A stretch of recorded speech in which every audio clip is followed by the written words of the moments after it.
To the surprise of no one, Time magazine names Pope Francis its Person of the Year. He has truly been a remarkable figure. Sure, absolutely, and transformative for Catholics. I am one, and I know that within my parish, the conversation about Pope Francis is almost never ending, before and after Mass. The sense that he has rhetorically and through his own actions conveyed a different sense of what Catholicism means in the streets. And when he says get gritty and get out of the sort of elegance of the church and get down to the people and carry out the social justice component of Catholicism, it is profoundly moving. And I will tell you, I've had conversations with many non-Catholics who are also captivated by this idea that a religious figure will bend down and carry out in not only his words but in his deeds something that is more consistent with the stories that many of us grew up with. I don't want to say all about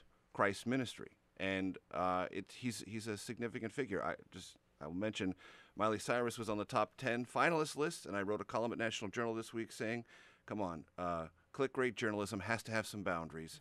And Miley Cyrus on the top 10 Person of the Year list has got to be the most offensive application of click-rate journalism, and it's got to stop. But I'll tell you, somebody on that list I thought was interesting, Edward Snowden. And there are people who think, you want to talk about someone who's had an impact on the country and the world this year, you'd have to put him on that list. He was number 2. He was the runner-up to the Pope, and in a very, very different way has had a very significant impact on the year, probably not on the longer term, but in terms of totally changing the dialogue and expanding the dialogue about the surveillance state. He is one of the persons of the year.